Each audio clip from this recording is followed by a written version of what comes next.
There's a lot of things in my life that I take extremely seriously, such as doing boxing, playing airsoft, going to the gym, reading Berserk, and of course expanding the universe and lore of Doom. Maybe you didn't notice, but the ending sequence of the Ancient Gods is not the actual ending of the whole story. No shit. Yeah, sure, the Dark Lord Devoth, the creator of the universe, hell, and the main antagonist of the whole franchise since 1993, is all but dead. And that's not all. The Doomslayer has been sealed once again on his tomb, waiting to be awoken when the situation demands it. So you might be wondering, my friend, how in the living hell is id Software going to continue the story of the Doom franchise? Well, that's what we're going to explore in this video. As always, my friends, let's do something funny. If you want the storyline and narrative of Doom to continue, leave a like in this video, absolutely rip and tear the like button like this. And also click the subscribe button if you haven't already. But before we get into it, this video is sponsored by Honeygain. Honeygain is an app that will make you money just by sharing your internet connection, no additional effort required. What? ¿Qué estás diciendo? Now, do not expect this to pay for your rent or your car, but it can cover your monthly subscriptions on Netflix, Spotify, Amazon Prime, or even great gaming deals on the Steam Summer Sale. Look at all of those deals. Delicious. Simply put, you download Honeygain onto your device and that's it. It will then run on the background, sharing a very small amount of your internet connection to gather small packages of information and deliver them safely to several companies for web statistics, price comparisons, etc. The app is completely safe to use and it doesn't have any access to your private information.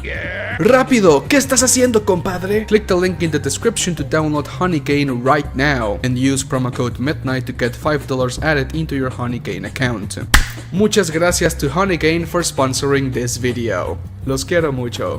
According to Hugo Martin, the game director of Doom Eternal, id Software never makes the same game twice. Of course, that applies to Doom Eternal and all of the different aspects of it, that when meshed together, it creates this awesome piece of art. It's pretty obvious to think that the next Doom game is going to have several different gameplay mechanics and design philosophies. Just please, for the love of Jesucristo Redentor, do not get rid of the mid-hook. I think I speak for a lot of Doom fans, but the mid-hook has become an icon of the franchise, one that needs to spawn in every Doom game. Of course! Moving along, su pinche madre hace un chingo de calor. Also, like Doom 2016 and Doom Eternal, the story, narrative and setting also need to change. Even if at its core it is all the same, killing demons with big fucking guns while blasting heavy metal through your Xbox 360 microphone. Even if it's the same, the small little details need to change. Doom 2016 had Mars and Hell as its main setting, and Doom Eternal had the Earth, Hell, Mars, alien planets, space, higher dimensional planes, dystopian cities, and a whole different and bigger than life objective, saving the Earth and humanity from absolute annihilation. In theory, the next Doom entry should offer new areas to explore, and a new narrative bigger than its predecessor. Thankfully, the ending of the Ancient Gods and the Codex entries of Doom Eternal set up the continuation of the franchise pretty well. As it stands right now, there's 3 different routes the story can take after Doom Eternal and the Ancient Gods, and they all have importance within the narrative. Loose ends, if you will. So let's take a look to Route A. In the Codex entries and art book of Doom Eternal, it states that in the absence of the Dark Lord, which spawned for the killions of years, the 6 sovereign chapters of the 6th eldest demon gods, descendants of the 6 unholy bloodlines, were born from the primordial Black Heart. These 6 eldest demon gods are known as Hell's royalty, primordial demons that have absolute control over their respective regions in Hell. The Doomslayer has been entombed on the Ingmar Sanctum, a place where no demon can set foot. Yet, who knows what type of consequences the death of the Dark Lord can bring. With the destruction of the passage between Hell and the observable universe, that means our reality, the Doomslayer is now truly trapped within Hell, isolated and with no means of escape. Now weakened, honestly, who knows if he is weakened, if he lost his powers, we only know that he passed out, and that's it. The primordial demon gods now have a chance to kill their arch enemy,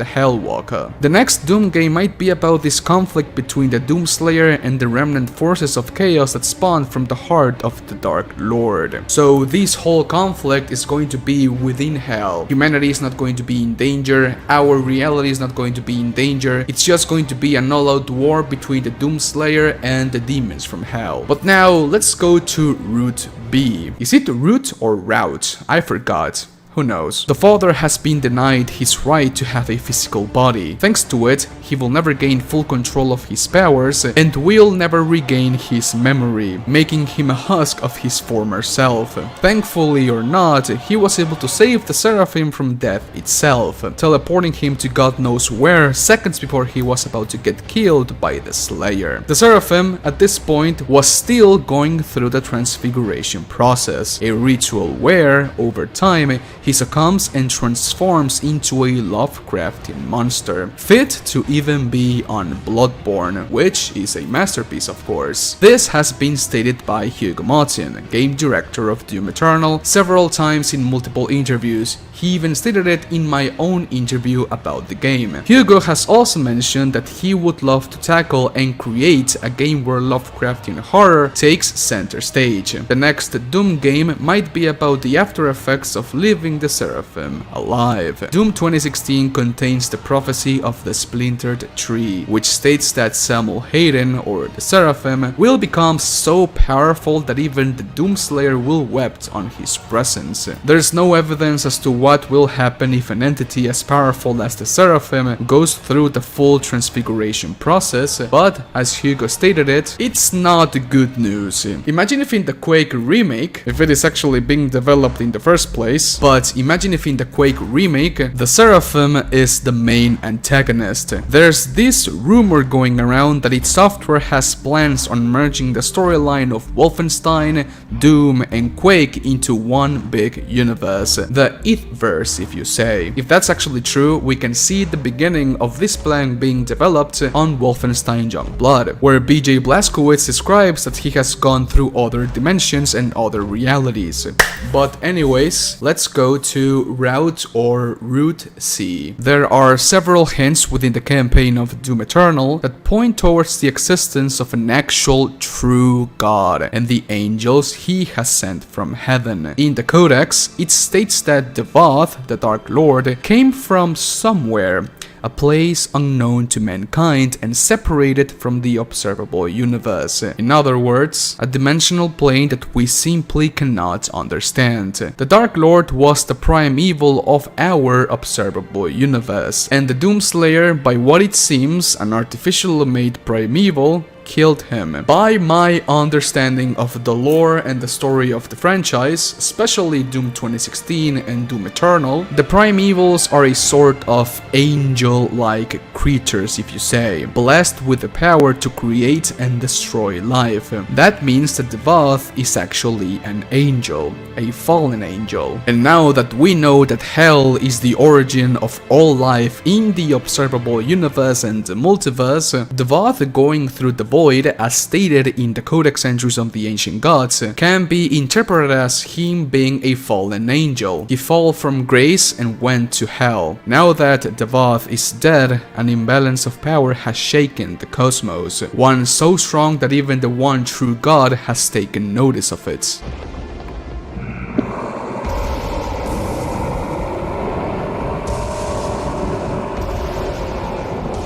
The next Doom might be about the one true God descending into our observable universe or into Hell and finding who was the one strong enough to kill his creation. He might take Devoth's death as an act of war, treachery, or who knows, and the full wrath of heaven will drop down to the earth or who knows, even the universe, endangering humanity, Earth, and the universe once again, with the only man capable of stopping it being trapped on Hell, giving humanity a pretty solid excuse to try and open another portal to Hell to try and recover the Slayer's tomb once again, with the game starting with you awakening inside the tomb and a full-on war of biblical proportions happening within the Ingmar Sanctum, where humanity, hell, and heaven are the three main factions, all fighting between each other. This route is my favorite of the three, and the one that has the most potential if I had to be fair. But as in all of my videos, that is just my opinion, and I also want to know yours, so please let me know what you think about all of this down below in the comment section. Thank you so much for watching this video. And so, okay, my Spartans, please let me know what you think about this video down in the comment section. Leave a like if you did, and a dislike if you disliked the video. It is completely fine. If you dislike the video, leave a dislike right now. Be sure to check out Honeygain. If you support them, then you're going to be supporting me. And yeah, my friends, I'm about to move in 1 week, the 13th of July. I'm going to move to my new house, and I am very excited because I have a ton of new projects planned for this move. In the new house, I'm going to be able to do more content, more awesome things, and I hope you stay to watch it. But anyways, have an awesome day, stay safe, adios, bye.